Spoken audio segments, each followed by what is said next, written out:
What is going on, fight fans and full-time family? UFC Brasilia, UFC Fight Night 170, Kevin Lee versus Charles Oliveira has just came to a conclusion, and in the main event, spoiler alert, Charles Oliveira defeated Kevin Lee via second round. No, actually, I believe it was third round submission.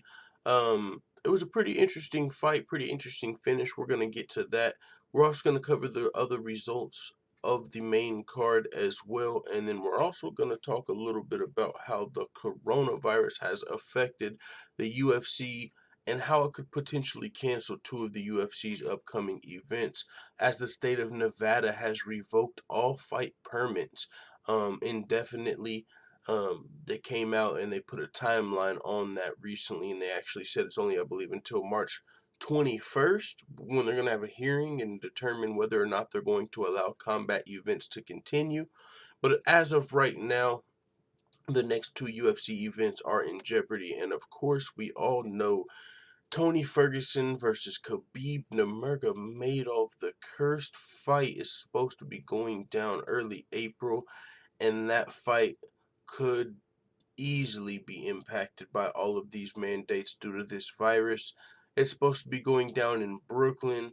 I mean, as of right now, the UFC was moving all of their events to the Apex Center just so they could continue to happen, because in Oregon and Portland, in Oregon and the next two UFC events, they were both rescheduled, and not rescheduled as far as the date, but as far as relocated. They were both relocated to the UFC Apex Center, where the UFC figured they could just have them without a crowd, and that was all fine and dandy until recently the Nevada State Athletic Commission came out and they revoked all fight permits. So that's going to be interesting. That would suck to see those two fight cards get canceled. All the other professional sports have already been canceled. So we'll see how that goes. But worst of all, we have to hope Khabib versus Ferguson is not affected by this virus. That would be, oh my, we don't even want to go there. So with that being said, let's talk about tonight's fight card. Let's talk about Kevin Lee versus Charles Oliveira.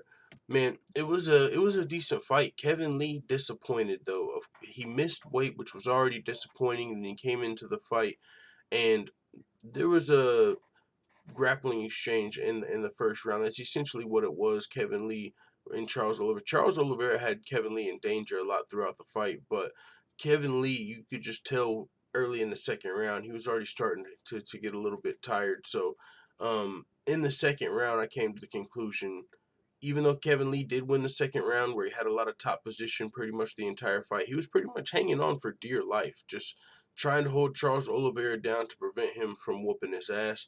But even with that being said, Kevin Lee was already tired. And on the ground, Charles Oliveira was throwing up triangle attempts, armbar attempts, leg lock attempts, just putting Kevin Lee in danger on the ground. So it's like Kevin Lee was too tired to stand and fight with him, and then he couldn't control him on the ground. So there was really nowhere for Kevin Lee to take the fight, to have an advantage, to even try and grind out a win. Third round comes, and that's when Charles Oliveira submits Kevin Lee. Kevin Lee taps about 6 times, and I mean, there was no crowd, so you could hear the referee really clear. And Kevin Lee was like, "I didn't tap," and the ref was like, "Yeah, you did. Watch the video." And on the video, you could clearly see he tapped about 6 times.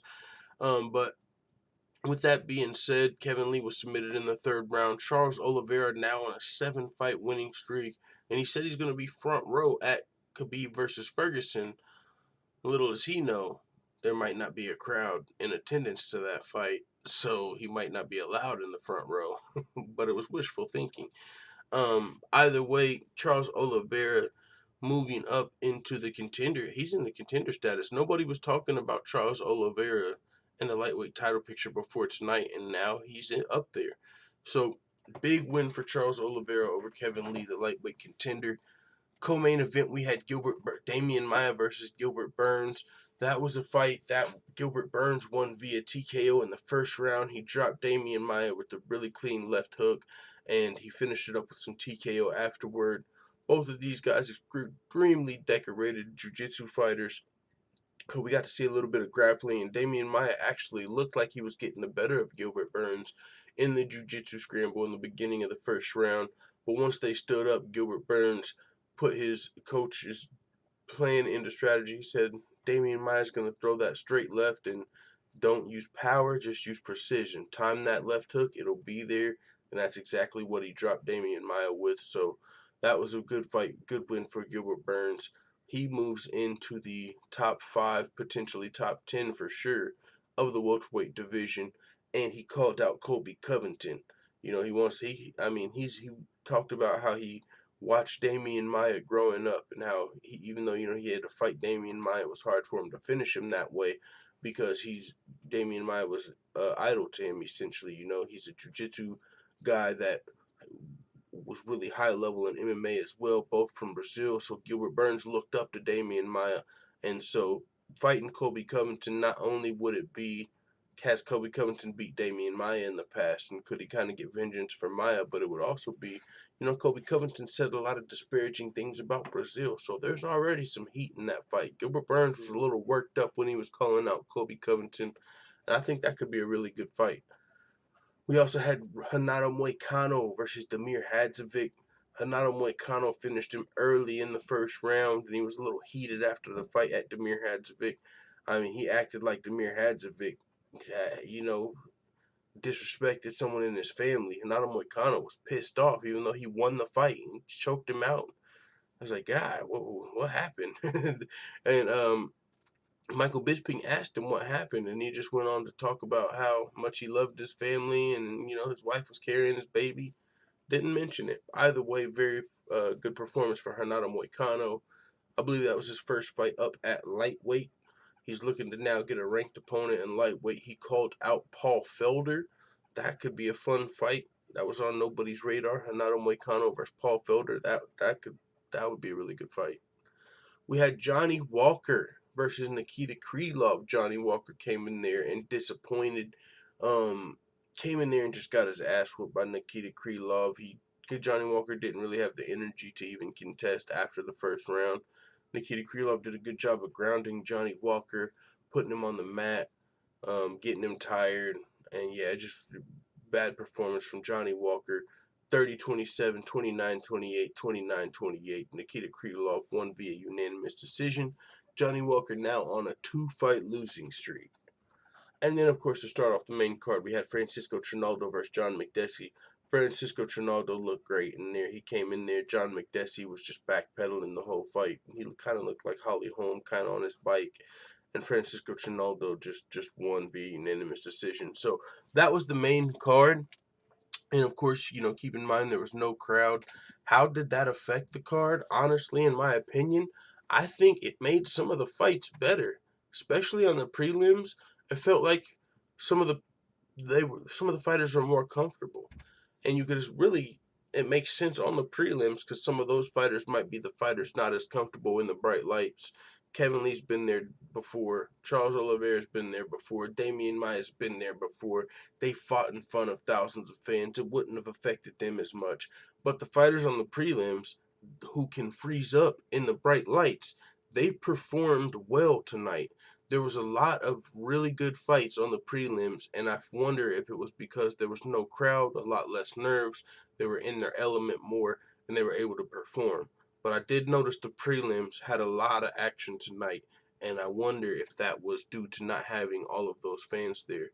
Interesting, but also one of the other things you could hear the corners a lot louder, a lot more audible throughout the fight. Hear what the corners were saying to the fighters. You could hear the referees at the beginning of the fights a lot better. Let's get it on. That shit was loud. Sounded like they were screaming in your ear. Yeah, that's how the fights were affected. I think it was a success, though. All the fights went down. Hopefully nobody left with the coronavirus, and hopefully none of these fights coming up get canceled. We've got the UFC that was supposed to be happening in Oregon. There's a UFC event on March 28th and April 11th. As of right now, all events are canceled, combat sports events, until the 25th. That's when they're going to have a hearing. So that hearing is when we'll find out whether or not these next two UFC events are going to be possible to be held, because the UFC thought that they could keep the show rolling by moving these events to Las Vegas. Well, now Las Vegas is coming out and saying, nope, no combat sport events here. So they're stopping the UFC now, as the UFC tried to keep the show rolling. And now I don't know what the UFC could do. What are they going to do? Move the events to Brazil? You know what I'm saying? I don't think I don't think they're gonna do that. So we'll see. We have to wait till March 25th to see if we're even gonna be able to have fights these next couple of weeks, and how it will affect, of course, Ferguson versus Khabib after that. Um, well, yeah. So we got a lot of news to stay tuned to. I mean, I was just talking to some people like, man, how could you not watch the fights tonight? All the other sports are canceled. There's nothing else, no other sporting events to even watch if you are a fan of any other sports. Like, all there is the UFC. It kind of helps you get away from the coronavirus. You know what I'm saying? Like, everybody's talking about the coronavirus. It's everywhere, the news, YouTube, and it's kind of good to have at least something to tune into to get away from that for a while. So hopefully these events don't get canceled, because I actually commend the UFC for keeping the show rolling. It's not like they're having a bunch of fans come through the back door and breaking the rule, the 250 or more people. They're limiting the amount of people. There's no fans in the arena. I mean, we moved to the Apex Center. It's going to be contained. I mean, I don't see the issue with it. Just streaming the fights. It's the same thing as me or you streaming something from our house. We don't have 250 people over here. Let us stream that shit. You know what I'm saying? What does combat events have to do with the coronavirus, as long as you don't have more than 250 people in that room? Like, what are you saying? Your chances of getting the coronavirus are increased by fucking. Hold on. What are you saying? Your chance of getting the coronavirus are increased by rolling around with somebody or punching somebody? No, that sounds like bullshit to me. So, with that being said, guys, um, that's my recap of UFC Brasilia, Kevin Lee versus Charles Oliveira. And with yeah, let the full-time family know what you think in the comments. I'll be giving you my prediction for the next event soon. Hopefully that event doesn't get canceled. Yeah, man. I'll talk to you guys later. Join the Discord. Links in the description. I'm out.